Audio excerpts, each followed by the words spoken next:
Hello friends,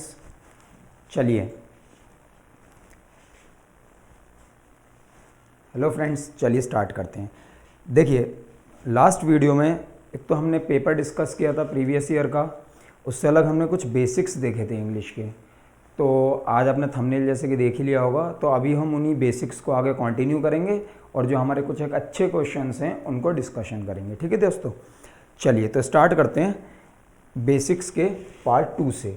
तो देखिए, अभी हमने कहाँ तक सीखा था हम ये देखते हैं, उसके बाद फिर हमें आगे कहाँ से कंटिन्यू करना है देखते हैं। लास्ट वीडियो में हमने देखा था कि हमारा वर्ड क्या होता है, उसके बाद हमने वहाँ से क्या सीखा, अपने कुछ अपनी वर्ड मतलब पार्ट्स ऑफ स्पीच के बारे में जाना, कुछ अच्छी आइडेंटिटीज़ के बारे में जाना कि हम कैसे किसी भी सेंटेंस के अंदर नाउन को कैसे आइडेंटिफाई करें, हम वर्ब कैसे आइडेंटिफाई करें, हम एडवर्ब को कैसे आइडेंटिफाई करें। ये सब चीज़ें हमने लास्ट क्लास में जान ली थी। चलिए, इससे अगर हम स्टार्ट करते हैं तो आप एक चीज़ देखिएगा, हमने लास्ट क्लास में बात की थी सेंटेंस की।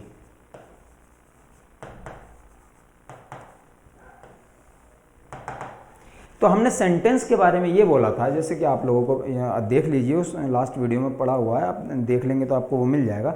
वहाँ पे हमने ये बात की थी कि सेंटेंस के डेफिनेशन में हमने ये बोला था कि वर्ड्स का वो कॉम्बिनेशन जो सेंस तो दे, लेकिन वो सेंस कैसा हो, कंप्लीट सेंस हो, उसी को हम क्या बोलते हैं, सेंटेंस। तो सेंटेंस की अगर हम बात करें तो हमने इसकी डेफिनेशन में ये बोला था, a combination of words that make some sense but not a complete sense. तो उसको हमने क्या बोल दिया था, फ्रेज। और फिर उस चीज को हमने क्या बोला दूसरे स्टेटमेंट में, अ combination of words that make a complete sense is called sentence.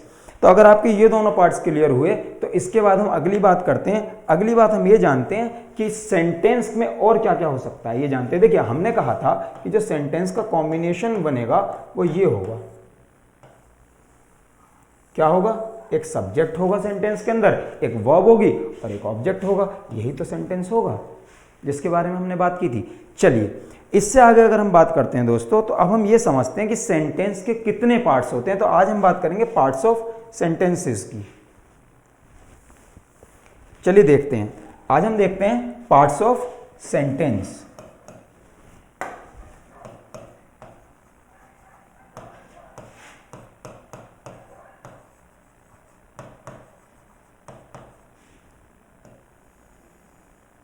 इसको अच्छे से समझना। देखिए दोस्तों, मैं आपको बता दूं, ये जो कंसेप्ट है ना, मैं आपसे स्टार्टिंग से ही बोल रहा हूं, जो हम बेसिक्स पढ़ रहे हैं ना स्टार्टिंग की कुछ वीडियोस में, जिनके बारे में हम डिस्कशन कर रहे हैं, जो हमने कल भी लेक्चर लिया था, आज हम फिर ले रहे हैं, ये बेसिक्स बहुत अच्छे बेसिक्स हैं। आप देखना, जब हम इनको कंप्लीट कर लेंगे तो उसके बाद बहुत अच्छे लेवल के क्वेश्चंस हम केवल इनकी हेल्प से बना सकते हैं। तो इनको आपको बहुत अच्छे से करना है और इस पर ध्यान देना है।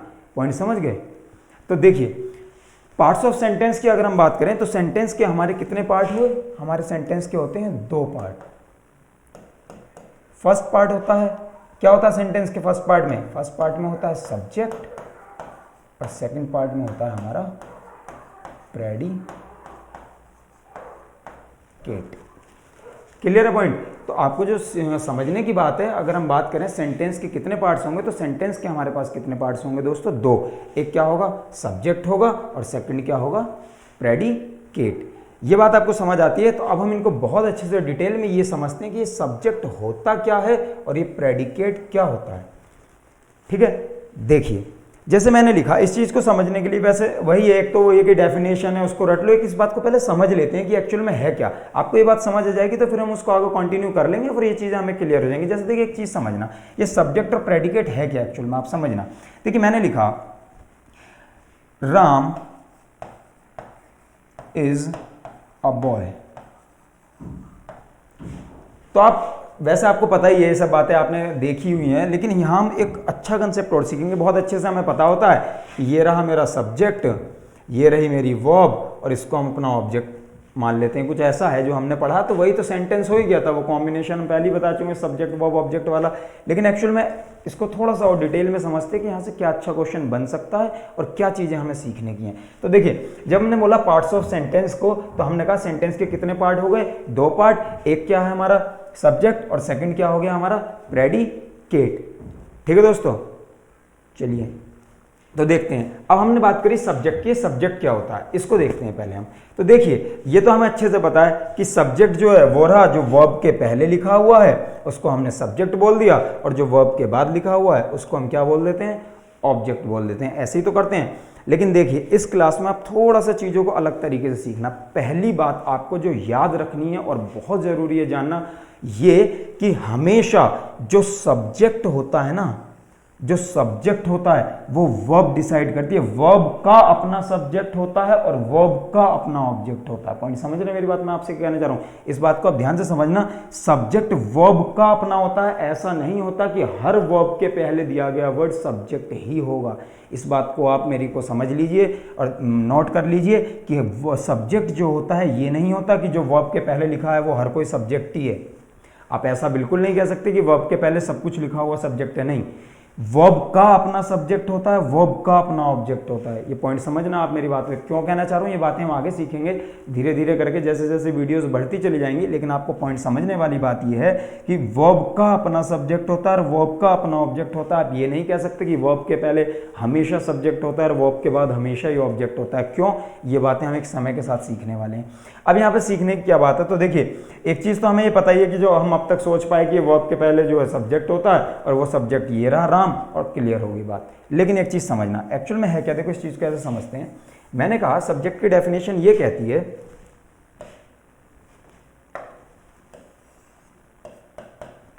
हमने कहा पर्सन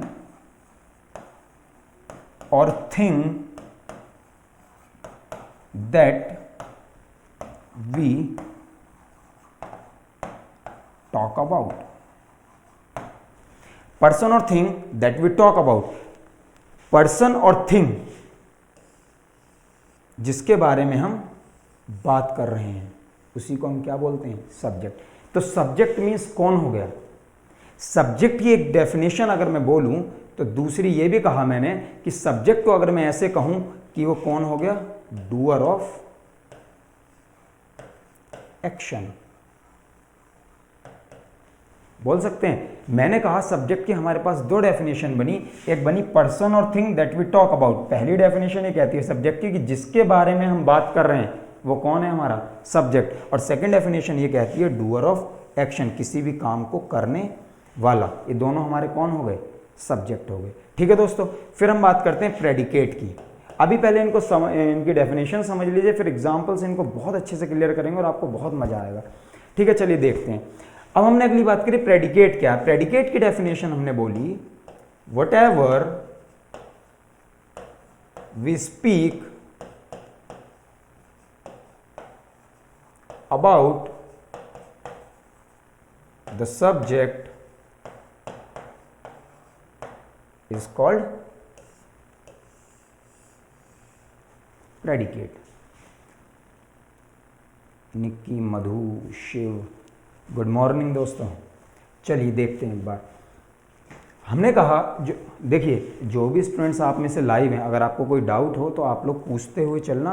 कोई भी दिक्कत हो मैं देखता रहूँगा कमेंट, चूँकि अब मैं थोड़ा थोड़ा समझने लगा हूँ, ऐसा कुछ नहीं है। वो अभी तो फर्स्ट क्लास कल थी, अब चीज़ें समझ आने लगी हैं धीरे धीरे। आप लोग जो भी लाइव हैं, आपको कोई दिक्कत है कुछ भी है तो आप पूछते रहिएगा, वो मुझे दिख रहे हैं कमेंट्स। ठीक है दोस्तों, चलिए तो हम बात करते हैं पार्ट्स ऑफ स्पीच में। हमने कहा सब्जेक्ट की डेफिनेशन क्या कहती है, जिसके बारे में हम बात कर रहे हैं या काम को करने वाले, ये दोनों हमारे कौन हो गए, सब्जेक्ट। और प्रेडिकेट हमने कहा सब्जेक्ट से अलग। ठीक है दोस्तों, whatever we speak about the subject, subject से अलग जो भी बात सब्जेक्ट के बारे में होगी उसको हम क्या बोल देंगे, प्रेडिकेट। अब इन बातों को थोड़ा सा अच्छे से समझते हैं। क्या ये जो हमने लिखा है ये बिल्कुल सही है, क्या सारी बातें सही हैं या कुछ गलत हैं, ये देख लेते हैं। चलिए ये आपके पास आगे देखते हैं। अभी हम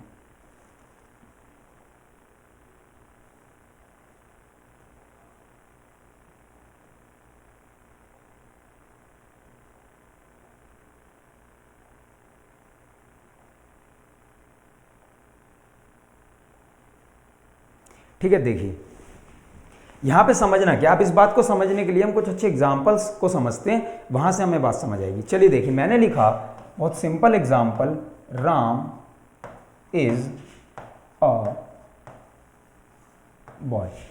मैं फिर कह रहा हूं, जब तक हम बेसिक्स की बातें करें, जब तक हमें इन्हीं एग्जांपल्स को समझना होगा। अगर ये बेसिक एग्जांपल समझ आ गए तो फिर कितना भी बड़ा एग्जांपल लिख लें वो हमारा अपने आप क्लियर हो जाएगा। फिर वो मैं बताऊंगा आपको कि कौन से एग्जांपल्स होंगे और कौन से अच्छे क्वेश्चंस होंगे जिनको हमको सीखना होगा। देखिए, मैंने कहा subject is what we talk about, जिसके बारे में हम, देखिए हमने कहा था पिछली वीडियो में सब्जेक्ट की डेफिनेशन क्या थी, पर्सन और thing that we talk about, जिसके बारे में हम बात कर रहे हैं वो हमारा कौन है, सब्जेक्ट है। तो अब एक बात बताइए, इस सेंटेंस में हम किसके बारे में बात कर रहे हैं, किसके बारे में बात कर रहे हैं, राम के बारे में बात कर रहे हैं। भाई कौन है एक लड़का, राम है, तो राम मेरा कौन हो गया, सब्जेक्ट हो गया। ठीक है, यहाँ पे कौन है, किसके बारे में हम बात कर रहे हैं, राम के बारे में, तो राम मेरा कौन हो गया, सब्जेक्ट हो गया।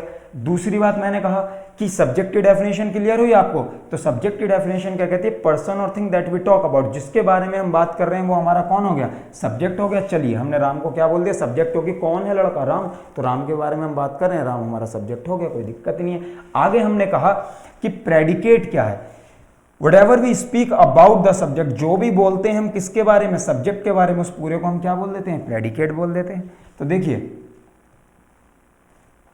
यहां समझना, एक बात बताइए, इस सब्जेक्ट को हटा दो, आप इस सब्जेक्ट को हटा दो और इसके बाद जो ये बचा इज अ बॉय, ये जो हमने लिखा हुआ ना इज अ बॉय, तो ये एक बात बताइए, ये पूरा का पूरा बचा हुआ जो पार्ट है, क्या ये राम के बारे में नहीं बता रहा, क्या राम के बारे में नहीं बता रहा, ये जो बचा हुआ पार्ट है इज अ बॉय, क्या राम के बारे में नहीं बता रहा, राम ही के बारे में तो बता रहा है। तो इसको हम क्या बोल देंगे, प्रेडिकेट। तो इसको हम क्या बोल देंगे, प्रेडिकेट। मीन्स जो भी बात हम सब्जेक्ट के बारे में करते हैं, समझना, वो पूरा का पूरा हमारा कौन होता है, प्रेडिकेट, जो किसके बारे में बता रहा है, राम के बारे में। भाई इज अ बॉय, तो ये पूरा का पूरा इज अ बॉय किसके बारे में बता रहा है, राम के बारे में। तो इस पूरे को हमने क्या बोल दिया, प्रेडिकेट। तो हमने क्या कहा, सब्जेक्ट कौन है जिसके बारे में हम बात कर रहे हैं, और प्रेडिकेट कौन है जो सब्जेक्ट के बारे में इंफॉर्मेशन दे रहा है, उसको हमने क्या बोल दिया, प्रेडिकेट। प्रेडिकेट हमारे हमेशा किसकी इंफॉर्मेशन देता है, हमें सब्जेक्ट की, तो इसको हमने क्या बोल दिया, प्रेडिकेट। अब और एग्जांपल लिखते हैं, मैंने लिखा मोहन wrote a letter। ठीक है, तो आप एक बार बताइए, किसने लिखा है एक लेटर, किसने लिखा है, मोहन ने ही तो लिखा है। तो किसके बारे में यहां बात हो रही है, आप समझिए ना, सब्जेक्ट की डेफिनेशन में हमने क्या बोला, पर्सन और thing that we talk about, जिसके बारे में हम बात कर रहे हैं। यहाँ पे एक बात बताइए, हम किसके बारे में बात कर रहे हैं, किसने लेटर लिखा है, मोहन ने, तो मोहन कौन हो गया, मेरा सब्जेक्ट हो गया। अरे हुआ कि नहीं हुआ, तो मोहन मेरा क्या हो गया, सब्जेक्ट हो गया। अब आपको ये पता है राइट की सेकंड फॉर्म रोट होती है, ये मेरी क्या हो गई, वर्ब हो गई, और ये मेरा आर्टिकल है ही, और आपका लेटर वर्ड क्या है, मेरा नाउन है, कोई दिक्कत ही नहीं। अब आप देखो, इसको हटा दो, ये मोहन है, और रोट अ लेटर, ये जो पूरा लिखा हुआ रोट अ लेटर, एक लेटर लिखा, ये पूरी इंफॉर्मेशन किसके बारे में दी जा रही है, मोहन के बारे में। तो इस पूरे को हम क्या बोल देंगे, प्रेडिकेट। तो आपको बात समझ आई दोस्तों, हमने कहा सब्जेक्ट और प्रेडिकेट क्या है, सब्जेक्ट जिसके बारे में हम बात कर रहे हैं, और प्रेडिकेट जो किसके बारे में बता रहा है, पूरी इंफॉर्मेशन किसके बारे में दे रहा है, सब्जेक्ट के बारे में, उस पूरे को हमने क्या बोल दिया, प्रेडिकेट। अगर आपको यहाँ तक बात समझ आती है तो इस बात को थोड़ा और अच्छे से समझेंगे, आगे समझते हैं। अब देखिए, हमारे यहाँ 2 पॉइंट्स क्लियर हो गए। पॉइंट नंबर 1 कि सब्जेक्ट कौन है जिसके बारे में हम बात कर रहे हैं, और प्रेडिकेट जो सब्जेक्ट के बारे में बात कर रहा है, इसको हमने प्रेडिकेट बोल दिया। तो हमारा सब्जेक्ट और प्रेडिकेट तो हुए क्लियर, पॉइंट समझ आया। अब सब्जेक्ट में हमने एक पॉइंट और लिखा है, डूअर ऑफ एक्शन। डूअर मतलब होता है करने वाला, और एक्शन होता है काम। तो काम को करने वाले को भी हम सब्जेक्ट बोलते हैं। तो अगर हम काम को करने वाले को सब्जेक्ट बोलते हैं, तो एक बात बताइए, यहाँ पे काम कौन कर रहा है, मोहन। ठीक है दोस्तों, मोहन ने क्या लिखा है, लेटर, तो मोहन कौन हो गया, उस काम को करने वाला, मोहन कौन हो गया, सब्जेक्ट हो गया। हाँ, कौन है एक लड़का, राम है, तो राम कौन हो गया, सब्जेक्ट हो गया। लेकिन एक बात बताइए, अगर मैं एक एग्जांपल लिख दूं, सपोज करो मैं इस सेंटेंस का पैसिव वॉइस बना देता हूं, a letter was written by Mohan. अब आप इसको समझिए, मैंने लिखा a letter was written by Mohan. Clear है? तो आप एक चीज बताइए, वॉज रिटन वर्ब है, अगेन पैसिव वॉइस हो गया, अ लेटर मेरा सब्जेक्ट है, ठीक है, और बाई मोहन हमारा क्या हो गया, प्रेपोजिशनल ऑब्जेक्ट हो गया। ठीक है दोस्तों, अब एक चीज समझिएगा, आप एक बात बताइए, हमने ये बोला कि सब्जेक्ट की डेफिनेशन एक तो ये थी जिसके बारे में हम बात कर रहे हैं, या तो हमने कहा काम को करने वाला। तो अगर मैं यहाँ वापस जाऊं और आप ये देखें तो आपको ये दिखाई देगा कि अगर मैं यहाँ पे बात करता हूँ अ लेटर की, तो पर्सन और थिंग जिसके बारे में हम बात कर रहे हैं, that we talk about, actual में हम बात तो लेटर के बारे में कर रहे हैं ना, कि लेटर को लिखा गया और लिखने वाला कौन है, मोहन, उसका कौन है, डूअर था, और लिखा गया था लेटर। तो एक्चुअल में इस सेंटेंस में पैसिव वॉइस का जो सेंटेंस है, ये जो पैसिव वॉइस का सेंटेंस है, इसके अंदर हम बात किसके बारे में कर रहे हैं, लेटर के बारे में। लेकिन क्या आप मुझे एक बात बताइए, ये काम को करने वाला है, क्या ये डूअर ऑफ एक्शन है, क्या ये डूअर ऑफ एक्शन है सब्जेक्ट, क्या ये डूअर है, क्या काम को करने वाला है, क्या लेटर खुद लिख सकता है क्या कभी अपने आप को, नहीं ना। इसका मतलब आप एक बात समझे, आप ये समझे कि बहुत सारी बुक्स में, मैक्सिमम बुक्स में सब्जेक्ट की दो डेफिनेशन दी हुई हैं, एक तो ये पर्सन और thing that we talk about, और एक ये डूअर ऑफ एक्शन। तो याद रखिएगा, डूअर ऑफ एक्शन को हम सब्जेक्ट की डेफिनेशन नहीं कंसिडर करते, जबकि मैक्सिमम बुक्स में दी है। गलत नहीं है डेफिनेशन, मैं फिर कह रहा हूँ गलत नहीं है, लेकिन स्पेसिफिक है।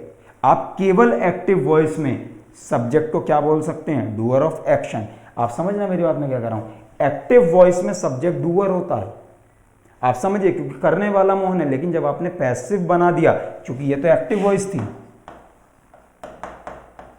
ये एक्टिव वॉइस थी, लेकिन जब आपने पैसिव बनाया इसका, तो अब ये सब्जेक्ट डूअर नहीं रह गया, ये कर नहीं रहा, ये इस एक्शन को, ये जो हुआ है, ये इसका रिसीवर है, इसको लिखा गया है, इस एक्शन को, ये जो बाई मोहन ने करा है, इसको इसने रिसीव किया है। अब आप देखो, इसको लिखा गया लेटर को, लेटर ने खुद को नहीं लिख दिया, लेकिन लिखने वाला मोहन था। तो मेरे कहने का मतलब ये हुआ, आप यहाँ पे ये बात सीखे कि अगर मैं सेंटेंस की डेफिनेशन में बात करूँ, तो सब्जेक्ट की डेफिनेशन केवल इतनी है कि जिसके बारे में हम बात कर रहे हैं वो मेरा सब्जेक्ट है, और बची हुई जितनी भी इंफॉर्मेशन है जो सब्जेक्ट के बारे में बताई जा रही है, जो सब्जेक्ट को डिफाइन कर रही है, वो पूरा का पूरा हमारा क्या हो गया, प्रेडिकेट।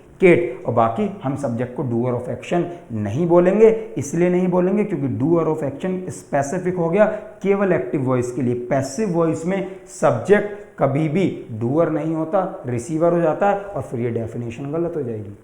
हाँ, जिसके बारे में हम बात कर रहे हैं वो सब्जेक्ट है, ये बात बिल्कुल सही है। तो आप देखो ना, वो सब्जेक्ट है जिसके बारे में हम बात कर रहे हैं, अगर हम उसके बारे में बात करें तो बिल्कुल सही है। आप देखो, मोहन के बारे में हम बात कर रहे हैं, वो बिल्कुल सब्जेक्ट है। हमने यहाँ लेटर के बारे में बात कर रहे हैं तो ये बिल्कुल सब्जेक्ट है। यहाँ राम की बात हो रही है तो ये सब्जेक्ट है। तो ये तीनों पॉइंट्स आपको यहाँ से क्लियर हुए। तो यहाँ से हम दो बातें जाने। पॉइंट नंबर 1 कि सब्जेक्ट की डेफिनेशन वो है जिसके बारे में हम बात कर रहे हैं, दैट वी टॉक अबाउट, और प्रेडिकेट वो है जो पूरा का पूरा किसके बारे में बता रहा है, अपने सब्जेक्ट के बारे में बता रहा है। तो इसका मतलब फिर वही चीज आती है, हम यहाँ पे क्या समझे कि सेंटेंस के अंदर अगर हम प्रेडिकेट का स्ट्रक्चर देखें तो वो कहाँ से स्टार्ट होगा, कम से कम वर्ब से। अब वो वर्ब कोई सी भी हो सकती है, वो वर्ब हेल्पिंग भी हो सकती है, और वो वर्ब मेन वर्ब भी हो सकती है, और वो वर्ब लिंकिंग वर्ब भी हो सकती है। वर्ब कोई सी भी हो सकती है, लेकिन मिनिमम प्रेडिकेट कहाँ से स्टार्ट होगा, वर्ब से, और वर्ब के बाद ऑब्जेक्ट हो सकता है या कॉम्प्लेमेंट हो सकता है। वो हम आगे डिस्कस करेंगे धीरे धीरे कि वो ऑब्जेक्ट होगा कि कॉम्प्लेमेंट होगा।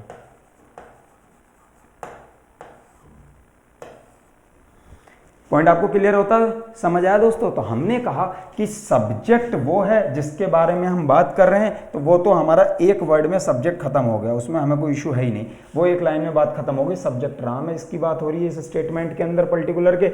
इस स्टेटमेंट के अंदर हम बात मोहन की कर रहे हैं, और इस स्टेटमेंट के अंदर पैसिव वॉइस में हम बात किसकी कर रहे हैं, लेटर की। यहाँ तक तो हमारा कोई कंसेप्ट, कोई दिक्कत है ही नहीं। लेकिन अगर आप देखें, मैंने क्या कहा आपसे, मैंने कहा अगर मैं पैसिव वॉइस की बात करूं तो पैसिव वॉइस, क्या पैसिव कह रहा हूं, प्रेडिकेट की अगर मैं बात करूं तो प्रेडिकेट सेंटेंस के अंदर दोस्तों वर्ब से स्टार्ट होता है, मिनिमम वर्ब से स्टार्ट होता है। तो वर्ब से, वो वर्ब कोई सी भी हो सकती है, हेल्पिंग भी हो सकती है, मेन भी हो सकती है, लिंकिंग भी हो सकती है। ये तीनों वर्ब्स क्या हैं, ये हम आगे डिस्कस करेंगे। तो अब देखिए, वो वर्ब कोई सी भी हो सकती है, और वर्ब उसके बाद ऑब्जेक्ट या कॉम्प्लीमेंट जो भी होगा वो वर्ब की नेचर होगी, वो हम आगे डिस्कस कर लेंगे। तो यहाँ पे आप एक चीज देखिए, इस स्टेटमेंट के अंदर अगर आप राम को हटा दो इस जगह से, तो देखो इज अ बॉय, प्रेडिकेट है, कहाँ से स्टार्ट हुआ, वर्ब से, ठीक है। रोट अ लेटर, देखिए कहाँ से स्टार्ट हुआ, प्रेडिकेट, वर्ब से, तो ये पूरा का पूरा हमारा क्या बन गया, प्रेडिकेट, ये हमने यहाँ लिख ही दिया। इसके बाद आप देखिए a letter was written by Mohan, तो ये जो लिखा हुआ है पूरा का पूरा स्टेटमेंट, ये क्या हो गया, प्रेडिकेट।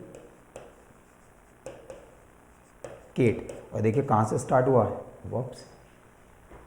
तो आपको मेरी बात समझ आई। तो कुल मिला के हमने ये सीखा दोस्तों कि जो हमारा सब्जेक्ट होगा वो कौन होगा, जिसकी हम बात कर रहे हैं उसको आप केवल डूअर नहीं बोल सकते, क्योंकि पैसिव वॉइस के अंदर सब्जेक्ट खुद काम नहीं करता, उसके ऊपर काम होता है, और एक्टिव वॉइस के अंदर सब्जेक्ट डूअर होता है। तो आप मेरी बात को अगर समझे तो हम यहाँ पे ये जाने कुल मिला के कि यहाँ पे हमारी डेफिनेशन सब्जेक्ट की होगी जिसके बारे में बात हो रही है, और प्रेडिकेट जो सब्जेक्ट के का रेफरेंस दे रहा है या सब्जेक्ट का डिस्क्रिप्शन दे रहा है उसको हमने क्या बोल दिया, प्रेडिकेट। और प्रेडिकेट कहाँ से स्टार्ट होगा, मिनिमम वर्ब से, और उसके बाद ऑब्जेक्ट भी हो सकता है या कॉम्प्लीमेंट भी हो सकता है। तो यहाँ तक आपको अगर पॉइंट्स क्लियर हुए तो चलिए आगे चलते हैं।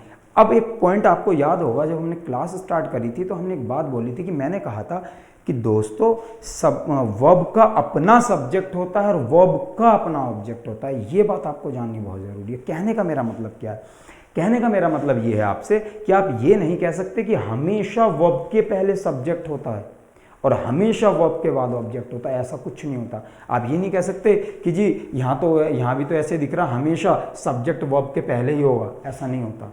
क्यों नहीं होता, देखो मैं आपको दिखाता हूँ, समझना आप इस बात को। जैसे मैंने लिखा छोटा सा एक example, there is a boy, आप इसको अच्छे से समझना। मैंने लिखा there is a boy, clear.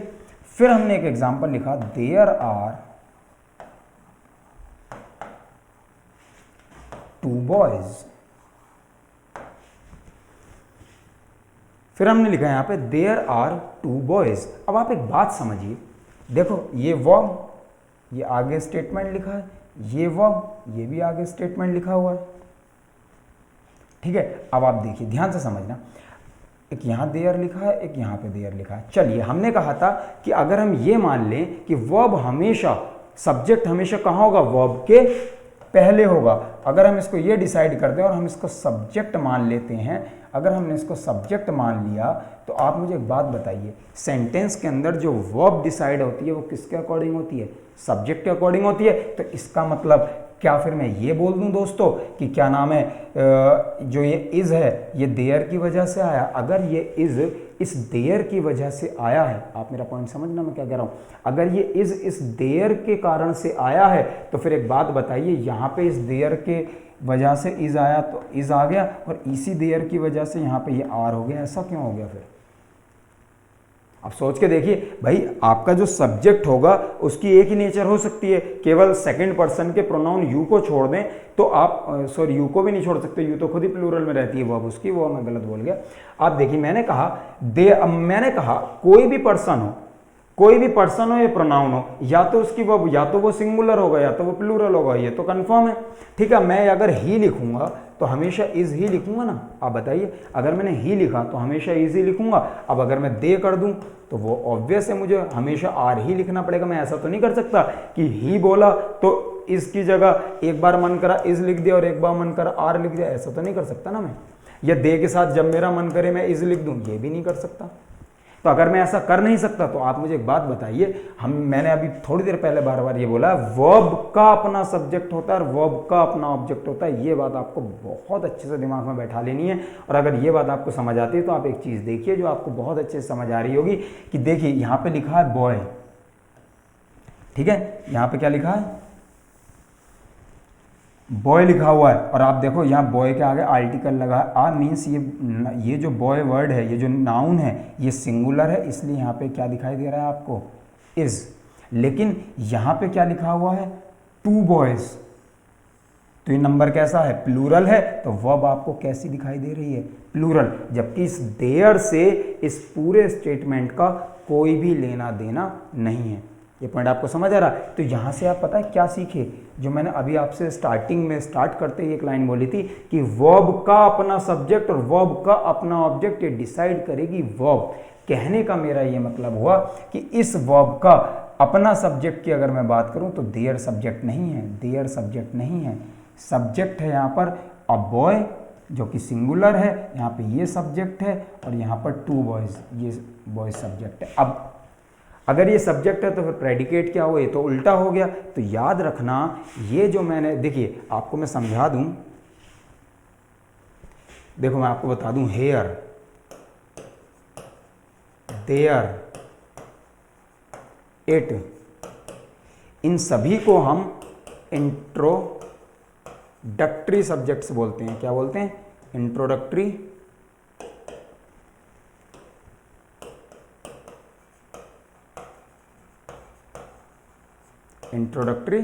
Subjects बोलते हैं। ये सारे के हमारे इंट्रोडक्टरी, सभी के सभी हमारे क्या होते हैं? Introductory subjects. इंट्रोडक्टरी सब्जेक्ट का मीनिंग क्या हो गया? यहाँ पे 2 बातें समझना। पहली बात, इनका काम क्या है? वर्ब के एक पार्ट को वर्ब के दूसरे पार्ट से जोड़ना। कब? जब वो वर्ब कैसी वर्ब हो? Linking verb. कहने का मतलब क्या है? ये बातें अभी हम समझेंगे, डिटेल में समझेंगे सारी बातें, क्योंकि देखिए अगर ये बेसिक्स क्लियर हैं तभी आप क्वेश्चन बना पाएंगे, नहीं तो विश्वास मानिए अच्छे क्वेश्चंस को बनाना बड़ा मुश्किल हो जाता है। फिर हम यही पूछते हैं एग्जाम टाइम पे कि सर क्या करें कि रात रात में तैयारी हो जाए और एग्जाम निकल जाए। नहीं है पॉसिबल। आपको जो मैं ये बातें बता रहा हूँ इनको बहुत अच्छे से समझना, क्योंकि देखिए बाद में जब मैं आपको प्रैक्टिस कराऊंगा या क्वेश्चंस बताऊंगा तो सारे क्वेश्चंस आपके यहीं से बनेंगे और ये बातें आपको जानना उस टाइम पे बहुत ज़रूरी हो जाएंगी। तो प्यारे दोस्तों, इन बातों को बहुत ध्यान से समझना। तो हमारा जो ये हेयर है, हमारा देयर है, हमारा इट है, इनको हम कौन सा सब्जेक्ट बोलते हैं? Introductory subject. अभी इंट्रोडक्टरी सब्जेक्ट करते क्या हैं ये बातें जान लेते हैं। अब देखिए समझना मेरी बात को, मैं अच्छे से समझाता हूँ आपको। पहली बात तो यहाँ पे हेयर देयर जो हुए वो हमारे कैसे सब्जेक्ट हो गए? इनको हमने क्या बोल दिया? दोनों को इंट्रोडक्टरी सब्जेक्ट। Point number 1। अब दूसरी बात जी, प्रेडिकेट कहाँ गई? तो प्रेडिकेट कहाँ गया इस बात को सोचने से पहले फिलहाल आप इतना समझ लीजिए कि ये दोनों के दोनों जो स्टेटमेंट हैं ये केस है इन्वर्जन का। ये क्या है? केस इन्वर्जन का। अभी इन्वर्जन क्या होता है? हमारे पास बहुत सारे पॉइंट्स हो गए जिनको हमको एक एक करके डिस्कशन में लाना है, क्योंकि इनको जानना बहुत ज़रूरी है। कुल मिला के हम ये समझे कि ये बन गया केस इन्वर्जन का। और इन्वर्जन क्या होता है ये बातें हम बहुत आगे करने वाले हैं जब हम कभी एडवर्ब चैप्टर पे पहुंचेंगे। इन्वर्जन जो वर्ड है ये इन्वर्ट से बना है और इन्वर्ट का मतलब होता है उलट देना या पलट देना। पॉइंट समझ के? तो देखो उल्टा ही तो हो गया। उल्टा कैसे हुआ? एक्चुअल में जो सब्जेक्ट होता है वो वर्ब के कहाँ होता है? पहले, लेकिन चला कहाँ गया? वर्ब के बाद। तो इसलिए तो हमने इस वर्ड का नाम क्या रख दिया? इन्वर्जन। तो हमने इस टर्म को क्या बोला? इन्वर्जन। और ये जो इन्वर्जन वर्ड है निकला कहाँ से? इन्वर्ट से, और जिसका मीनिंग क्या होता है? उलट देना या पलट देना। और यहाँ पे एक बात और आप याद रखना, यहाँ 3-4 पॉइंट्स हैं, बहुत अच्छे अच्छे पॉइंट्स हैं, इनको आपको जानना आना चाहिए। क्यों? क्योंकि यहाँ पे एक क्वेश्चन और छोटा सा बन जाता है। जैसे देखिए, इसकी बातें हम करेंगे, इस पहले हम आगे चल के 1-2 छोटे छोटे पॉइंट्स की बातें करते हैं। यहाँ पे हमें जो पॉइंट सीखने हैं वो पहला क्वेश्चन ये बनता है कि हमारी ये लिंकिंग वर्ब क्या होती है। सेकंड पॉइंट हमारा ये बनता है, यहाँ पे हमें 2-3 बातें समझनी है, हमारे इंट्रोडक्टरी सब्जेक्ट्स क्या होते हैं। और थर्ड हमारा जो यहाँ पॉइंट बनता है, ये देखिए दोस्तों, ये बहुत अच्छे बेसिक्स हैं। अगर आपके ये बेसिक्स क्लियर है ना तो आप विश्वास मानिए आगे जो बड़े अच्छे लेवल के क्वेश्चंस आएंगे उनको आप एकदम से बना लोगे। नहीं तो फिर ये क्वेश्चन बनने बहुत मुश्किल हो जाते हैं। तो आप इन पॉइंट्स को समझना। एक हमने कहा कि हमें लिंकिंग वर्ब क्या होती है ये जानना है। दूसरी बात हमें जानना है इंट्रोडक्टरी सब्जेक्ट क्या होता है, और तीसरी इंट्रोडक्टरी सब्जेक्ट क्या होता है। और पॉइंट नंबर 3 जो है वो हमें ये जानना है दोस्तों, ध्यान से समझने वाली बात है, कि हमारे सेंटेंस के अंदर ये इन्वर्जन क्या है। अब इस इन्वर्जन क्या है इसको तो हम लास्ट में देखेंगे, लेकिन यहां से कई बार एक क्वेश्चन बन जाता है जो अभी बन सकता था। क्या बन सकता था? जैसे मैंने लिखा राम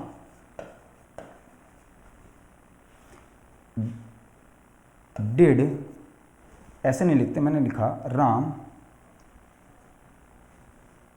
हेल्प्ड हिम। आप मेरा पॉइंट समझना, मैंने बोला राम हेल्प्ड हिम, तो देखिए राम क्या है? सब्जेक्ट है। उसके बाद दोस्तों मैंने बोला हेल्प्ड क्या है? मेन वर्ब है। और हिम क्या है? ऑब्जेक्ट है। और पॉइंट क्लियर हुआ? हम बता ही चुके हैं सब्जेक्ट कौन है जिसके बारे में हम बात कर रहे हैं। तो हम बात किसके बारे में कर रहे हैं? राम के। राम ने हेल्प की किसकी? उसकी। तो ये मेन वर्ब हो गई, उसका ऑब्जेक्ट हो गया। इसको हमने बोल दिया केट। ये हमारा क्या हो गया, प्रेडिकेट। ये बातें हम पीछे से करते आ रहे हैं, हम इनको एक एक करके डिस्कस करते चले जा रहे हैं। अब क्या है, मैंने कहा अगर मैं सेंटेंस को इंट्रोडक्टरी सेंटेंस बनाऊं, मतलब मैं इसके अंदर क्या लगा दूं, क्या लगा दूं, इंट्रोडक्टरी नहीं, इसको मैं बनाऊं, क्या बना दूं, इसको क्वेश्चन मार्क बना दूं, यानी कि हम इसको क्या कर दें, इंट्रोडक्टरी ही कर दें। और देखो कैसे करें, मैंने कहा यहाँ पे कहा डिड राम हेल्प्ड हिम, तो मैंने क्वेश्चन बनाया आपको, डिड राम हेल्प हिम। अब ये क्वेश्चन मार्क हो गया, इंटेरोगेटिव सेंटेंस हो गया, जिसको हम इंट्रोडक्टरी बोल रहे थे, इंटेरोगेटिव सेंटेंस हो गया। तो डिड, देखिए ये सिंपल सेंटेंस था, ये हमारा सिंपल सेंटेंस था, और ये हमारा कैसा सेंटेंस हो गया, इंटेरोगेटिव सेंटेंस। तो यहां आप क्या समझे, ये मेरा सिंपल सेंटेंस था और ये मेरा इंटेरोगेटिव सेंटेंस था। तो अगर आपको ये बात समझ आई है कि ये मेरा इंटेरोगेटिव सेंटेंस था, तो आप मुझे एक बात बताइए, ये जो इंटेरोगेटिव सेंटेंस होता है इसका स्ट्रक्चर क्या होता है, helping verb plus subject plus main verb plus dot dot dot dot dot question mark, यही तो होता है। आप देखिए ना, खुद देखिए,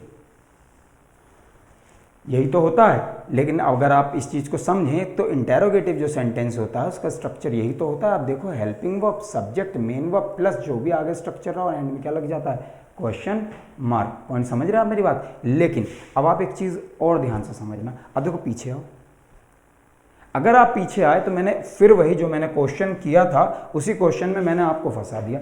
देखो हेल्पिंग, मैंने लिखा देयर, ये वाला जो कंसेप्ट था आप इसको देखिए, देयर, तो देयर तो चलो हटा दीजिए, आर क्या है, हेल्पिंग वर्ब प्लस इसके बाद क्या गिवन है, सब्जेक्ट गिवन है। अरे है कि नहीं है, हेल्पिंग वर्ब प्लस सब्जेक्ट। और देखो आगे देखो आप, हेल्पिंग वर्ब प्लस सब्जेक्ट, तो जो स्ट्रक्चर यहां बन रहा है इंटेरोगेटिव सेंटेंस में वही स्ट्रक्चर तो यहां भी बन रहा है इन्वर्जन में। फिर पॉइंट ये बनता है दोस्तों कि इंटेरोगेटिव सेंटेंस और इन्वर्जन के बीच में डिफरेंस क्या है। नेक्स्ट पॉइंट ये बनता है इन्वर्जन में और इंटेरोगेटिव सेंटेंस के अंदर डिफरेंस क्या है। अगर आपको ये बात समझ आती है तो देखिए नेक्स्ट स्लाइड में मैं आपको बताता हूँ इसमें डिफरेंस क्या है। बस अभी बेसिक्स बता रहा हूँ, फिर जब इसको डिटेल्ड करेंगे फिर मैं आपको सारी बातें बताऊंगा। तो आपको ध्यान रखने वाली बात यह है दोस्तों कि जब भी कोई सेंटेंस हमारा हेल्पिंग वर्ब से स्टार्ट होता है और उसके बाद हमारा सेंटेंस में सब्जेक्ट गिवन है और वो एंड होता है क्वेश्चन मार्क से, सेंटेंस हमारा हेल्पिंग वर्ब से स्टार्ट होता है, देन उसके बाद उसको एक सब्जेक्ट गिवन है और वो सेंटेंस कहाँ पे जाके एंड होता है, क्वेश्चन मार्क पे। तो इसको हम बोलते हैं इंटेरोगेटिव सेंटेंसेस, इंटेरोगेटिव सेंटेंस। ये सेंटेंसेस कैसे सेंटेंसेस होते हैं, इंटेरोगेटिव सेंटेंस। लेकिन आप ये याद रखना, अगर कोई स्टेटमेंट हेल्पिंग वर्ब से स्टार्ट होता है और उसके बाद आपको एक सब्जेक्ट गिवन है, लेकिन उसका एंड जो होता है वो कहाँ पे जाके होता है, फुल स्टॉप पे, तो फिर वो केस किसका केस बन जाता है, इनवर्जन। अभी किसका केस बन गया, इन्वर्जन का। अब इसका मतलब क्या हुआ, मैंने आपसे फिर समझाया कि अगर सेंटेंस हेल्पिंग वर्ब से स्टार्ट हुआ है, अगर सेंटेंस हेल्पिंग वर्ब से स्टार्ट हुआ है और उसके एंड में क्या लगा है, क्वेश्चन मार्क, तो उसको हम कैसा स्टेटमेंट बोलने वाले हैं, इंटेरोगेटिव सेंटेंस बोलने वाले हैं। लेकिन अगर वो स्टेटमेंट हेल्पिंग वर्ब से तो स्टार्ट हुआ है, समझिएगा, हेल्पिंग वर्ब से तो स्टार्ट हुआ है, आप देखो ना भाई, इसको हटा दो, इससे कोई लेना देना नहीं है, लेकिन एक्चुअल में ये हेल्पिंग वर्ब से स्टार्ट हो रखा है कि नहीं। मतलब मेरे कहने का मतलब है, अगर ये हेल्पिंग वर्ब सब्जेक्ट के पहले आ रही है, मैंने यही तो आपसे कहा कहीं ना कहीं कि अगर हेल्पिंग वर्ब सब्जेक्ट के पहले आ जाए, तो हमने तो आज तक केवल यही पढ़ा था कि ये इंटेरोगेटिव सेंटेंस होते हैं, इससे ज़्यादा हमें पता ही नहीं था। लेकिन ऐसा नहीं है, अगर हेल्पिंग वर्ब सब्जेक्ट के पहले आएगी और सेंटेंस क्वेश्चन फुल स्टॉप पे क्वेश्चन मार्क से एंड होता तो वो सेंटेंस इंटेरोगेटिव सेंटेंस होगा। लेकिन अगर हेल्पिंग वर्ब सब्जेक्ट के पहले आई है और सेंटेंस फुल स्टॉप पे एंड होता है तो उसको हम इन्वर्जन बोलते हैं। इस बात को आप बहुत अच्छे से याद रखिए। अगर आपको बात समझ आई तो आप यहाँ देखिए, यहाँ पे और इसमें डिफरेंस क्या है, यहाँ हेल्पिंग वर्ब सब्जेक्ट के पहले है, लेकिन सेंटेंस का एंड कहाँ हुआ है, फुल स्टॉप पे, तो इसको आपने क्या बोला है, इन्वर्जन। लेकिन इस केस में अगर आप देखें तो हेल्पिंग वर्ब जो है सब्जेक्ट के पहले है, लेकिन सेंटेंस कहाँ खत्म हुआ है जाके, क्वेश्चन मार्क पे, तो इसको आपने क्या बोला है, इंटेरोगेटिव सेंटेंस। पॉइंट क्लियर होता है दोस्तों। चलिए, अगर इतनी बात हमें समझ आती है तो इन्वर्जन का केस खत्म हुआ, यहाँ से हम बाहर निकल गए। अब हम बात करते हैं ये लिंकिंग वर्ब की और इंट्रोडक्टरी सब्जेक्ट की। चलिए आगे आते हैं।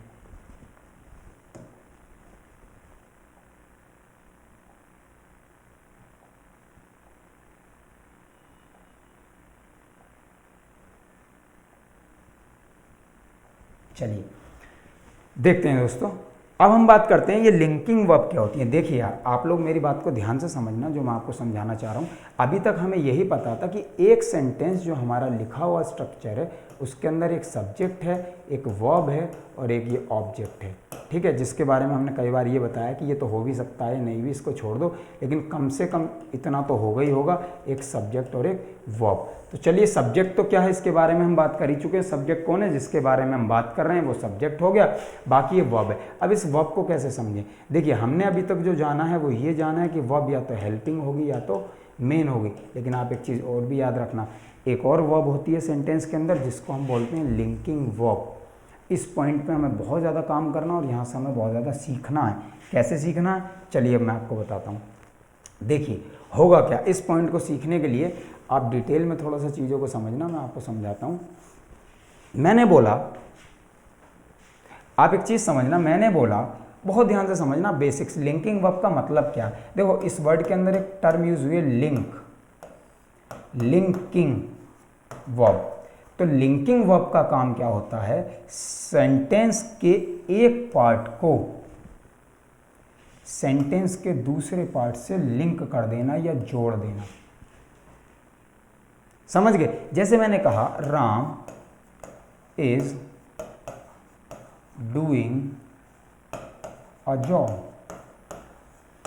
तो अगर मैं इस सेंटेंस की बात करूं तो राम मेरा सब्जेक्ट हो गया। अब देखिए, डूइंग मतलब ये एक्शन है ना, तो ये वर्ब कौन सी हो गई, मेन वर्ब। ये बातें अभी हम आगे करेंगे जब हम वर्ब्स के बारे में जानेंगे कि मेन वर्ब कौन सी होती है और ये क्या होते हैं। और देखिए, ये इसकी क्या हो गई, हेल्पिंग वर्ब। मीन्स अगर एक सेंटेंस के अंदर मेन वर्ब गिवन है तो उसको असिस्ट करने वाली, उसको हेल्प करने वाली वर्ब को हम क्या बोलेंगे, हेल्पिंग वर्ब, क्योंकि यही तो डिसाइड करेगी कि इसका एक्शन कैसा होगा। अगर ये वर्ब की सेकंड फॉर्म होगी तब हमें पता चलेगा पास्ट इंडेफिनिट है, आईएनजी होगी तो हमें ये पता चलेगा कि ये गोइंग ऑन एक्शन है। टेंस तो यहीं से डिसाइड होगा। हमने कहा Ram is doing a job. अब अगर आप इस सेंटेंस को देखें दोस्तों, तो हमें ये समझ आया कि अगर एक सेंटेंस में दोनों वर्ब गिवन है, हेल्पिंग भी और मेन भी, तो ये बोली जाएगी मेन वर्ब और ये बोली जाएगी उसकी हेल्पिंग वर्ब। यहाँ तक पॉइंट क्लियर है। तो हेल्पिंग और मेन का पॉइंट तो आपको एकदम क्लियर है। चलिए यहाँ से निकलते हैं बाहर। यहाँ से बाहर निकलने के बाद हम ये जानते हैं लिंकिंग वर्ब कौन सी होती हैं। तो याद रखना दोस्तों, मैं आपको समझाता हूँ, ये आपने नोट कर ही लिया होगा, उसमें कोई इशू है ही नहीं। तो यहाँ आपको ये समझने की बात है कि देखिए, जो ये स्टेटमेंट हमारा है, आप मेरी बात को समझना दोस्तों, जो मैं आपको समझाना चाह रहा हूँ। जैसे मैंने लिखा राम इज अ बॉय। अब अगर मैं इस सेंटेंस की बात करूं तो इस सेंटेंस के अंदर जो ये इज है, ये एक लिंकिंग वर्ब है। आप मेरी बात समझना, यहां पर जो ये इज यूज हुआ है, ये एक लिंकिंग वर्ब है जो इस पार्ट, सेंटेंस के इस पार्ट को सेंटेंस के इस पार्ट से जोड़ रहा है। पॉइंट समझे क्यों है, इसको मैं अभी बता दूंगा। देखिए, मैंने लिखा राम एक लड़का है। तो आप एक चीज देखो, ध्यान से समझना, राम कौन हो गया, ये रहा, लड़का कहाँ है, ये रहा, एक कहाँ गया, ये रहा, है कहाँ गया, ये रहा। आपको मेरी बात समझ आती है। मेरे कहने का मतलब है कि जो हम हिंदी में लिखते हैं उससे हम एक स्टेटमेंट इंग्लिश का कन्वे करा लेते हैं, मैसेज और हो जाता है। मैंने बोला राम एक लड़का है तो राम इज अ बॉय हो गया, ठीक है। लेकिन अगर मैंने कहा ऐसे एक राजा था, तो एक कौन हो गया, अ, राजा कौन था, किंग, और था कौन, वॉज। तो ये सेंटेंस फिर ऐसे ही सही क्यों नहीं हुआ, अ किंग वॉज। आप बताइए, एक राजा था, अ किंग वॉज। अगर राम एक लड़का है तो राम इज अ बॉय है, तो एक राजा था, अ किंग वॉज क्यों नहीं हो गया? इतने में सेंटेंस सही हो जाना चाहिए था ना। फिर आपको इसको ऐसे क्यों लिखना पड़ा? इस स्टेटमेंट को आपको ऐसे क्यों लिखना पड़ा कि देयर वॉज अ किंग? आपको देयर की जरूरत क्यों पड़ी इस सेंटेंस के अंदर? यहां ये पॉइंट समझने की बात है। आपने फिर देयर क्यों लगाया? राम एक लड़का है तो Ram is a boy, Ram एक लड़का था, तुम जाते हो, तुम देखो ना, तुम जाते हो, तो आपने बोल दिया तुमको यू, और जाते हो का आपने बोल दिया गो। पॉइंट समझे? तो आप मेरी बात समझिए, फिर एक राजा था, अ किंग वॉज, तो देयर कहां से आ गया? इसका पॉइंट समझो आप। देखिए हुआ क्या, एक बात याद रखना, अगर एक सिंपल स्टेटमेंट के अंदर सब्जेक्ट गिवन है और जो ये हेल्पिंग वर्ब गिवन है और प्लस इसके आगे इसका कॉम्प्लीमेंट गिवन है, चूंकि वो ऑब्जेक्ट नहीं होते कॉम्प्लीमेंट होते हैं, बातें हम अभी आगे जानेंगे। तो ये जो हेल्पिंग वर्ब होती है इसको एक्चुअल में हम हेल्पिंग वर्ब नहीं बोलते, इसको हम क्या बोलते हैं इस जगह पर? इसको हम यहाँ पे बोलते हैं लिंकिंग, इसको हम बोलते हैं इस जगह पे लिंकिंग वर्ब। और हम इसको लिंकिंग वर्ब क्यों बोलते हैं ये आप यहाँ से क्लियर करेंगे। देखिए क्यों, मैंने कहा अगर ये हेल्पिंग वर्ब जो हैं सेंटेंस के अंदर इंडिविजुअली यूज हुई हैं तो वो अपने आप में कौन सी वर्ब बोली जाती हैं? लिंकिंग। और लिंकिंग का मतलब क्या होता है? लिंक करना एक पार्ट को दूसरे पार्ट से। अब अगर मैं केवल इतना लिख दूं अ किंग वॉज, तो आप मुझे एक बात बताइए, अभी ये सिंगुलर इंडिविजुअली यूज हुई है, किसी हेल्पिंग वर्ब मेन वर्ब के साथ तो यूज नहीं हुई, और जब मेन वर्ब के साथ यूज नहीं हुई तो मैं इसको हेल्पिंग बोलूंगा नहीं, क्योंकि मैंने आपको बताया है कि किसी भी स्टेटमेंट के अंदर अगर ये हेल्पिंग वर्ब इंडिविजुअली यूज हुई है तो हेल्पिंग नहीं होती, वो लिंकिंग वर्ब बोली जाती है, और फिर उसका काम इस पार्ट को आगे वाले पार्ट से जोड़ना है। आपको मेरी बात समझ आई? अब अगर आपको मेरी बात समझ आती है तो मैंने बोला अ किंग वॉज, ठीक है, तो अब इसको आप कौन सी वर्ब बोल रहे हैं इस जगह पे? Linking verb. और अगर आप इसको इस जगह लिंकिंग वर्ब बोल रहे हैं तो लिंकिंग वर्ब का काम क्या है? एक पार्ट को दूसरे पार्ट से जोड़ देना। तो इस जोड़ने की वजह से आपने यहां पे क्या लगाना पड़ा? देयर। इसलिए आपने क्या बोला? There was a king. आपका क्या आंसर हुआ? There was a king. अब नेक्स्ट क्वेश्चन क्या बना? नेक्स्ट क्वेश्चन आप लोगों का बना कि सर आप ऐसे भी तो बोल सकते थे अ किंग वॉज देयर, लेकिन आपने क्यों बोला there was a king?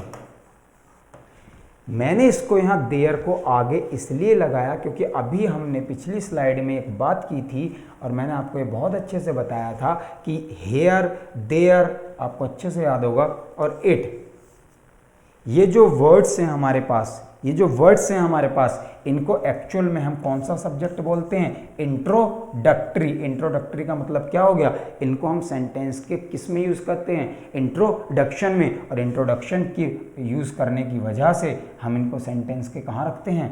Starting में, क्योंकि हम इनसे क्या दे रहे हैं सेंटेंस का? इंट्रोडक्शन। हेयर, देयर, मतलब आप उसके क्या बता रहे हो? उसका क्या बता रहे हो? इंट्रोडक्शन बता रहे हो कि जो वो किंग है उसका आप इंट्रोडक्शन देयर के थ्रू दे रहे हो कि देयर वॉज अ किंग। इसलिए हम इनको इंट्रोडक्टरी सब्जेक्ट बोलते हैं, और इंट्रोडक्टरी होने की वजह से हम इनकी पोजीशन को कहाँ रखते हैं? लिंकिंग वर्ब के पहले।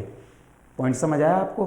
तो अगर आपको इतनी बात समझ आती है तो फिर हम इसके आगे चलते हैं, और आगे चलने से पहले हम एक छोटी सी बात करेंगे, इसको समझना आप। चलिए हम इस पॉइंट को समझते हैं, यहाँ पे हम क्या कहना चाह रहे हैं। तो पॉइंट क्लियर हुआ? तो कुल मिला के हम ये बहुत अच्छे से समझ में आया। अगर मैं इसको अभी रफ करके आपको पॉइंट पूरा क्लियर करूं तो वो ये बनेगा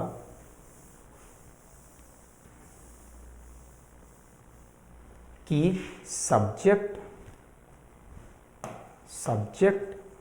प्लस लिंकिंग वर्ब प्लस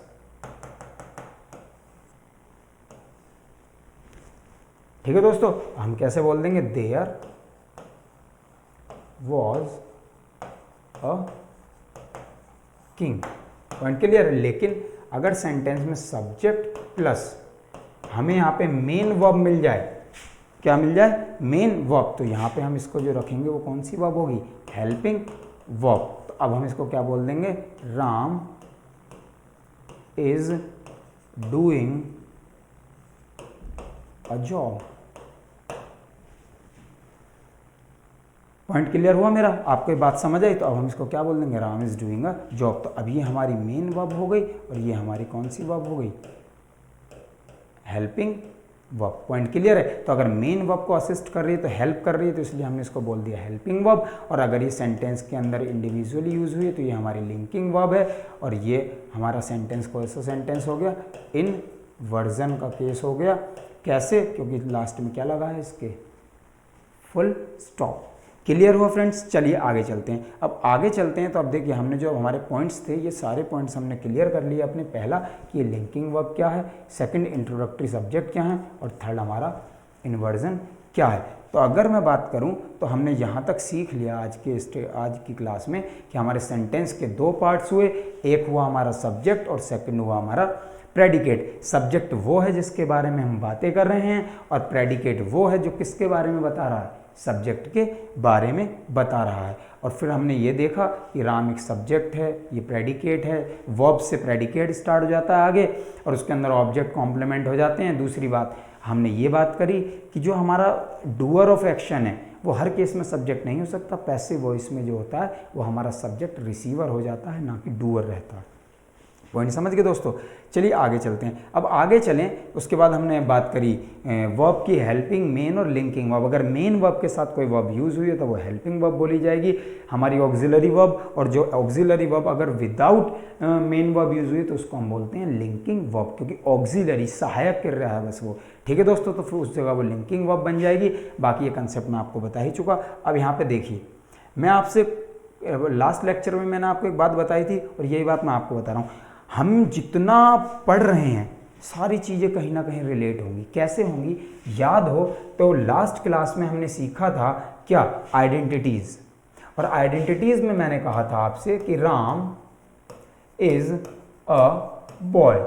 तो हमने इस आइडेंटिटी में ये सीखा था, आपको याद होगा कि अगर हु और व्हाट से आप रिप्लाई मांगेंगे तो सेंटेंस में जहां भी आंसर आ जाएंगे वो नाउन होंगे। तो देखो who is a boy, Ram, तो इसको नाउन बोल दिया था। और दोस्तों who is Ram a boy, तो हमने इसको भी नाउन बोल दिया था। अगर आपको याद हो अच्छे से, तो अगर आपको ये बात याद है तो आगे समझते हैं। कुल मिला के ये हमारी कौन सी वर्ब हो गई, लिंकिंग वर्ब, और ये हमारा आर्टिकल हो गया।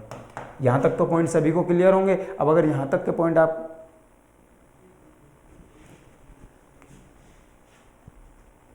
अरे रुकिए यार आप लोग,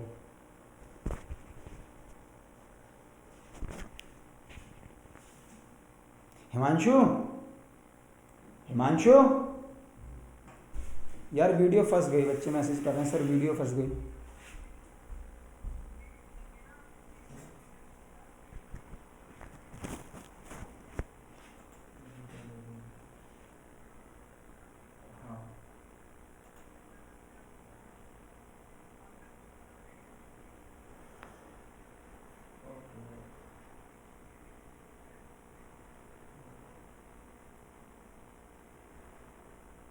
चलो फिलहाल इसको स्टॉप कर दो,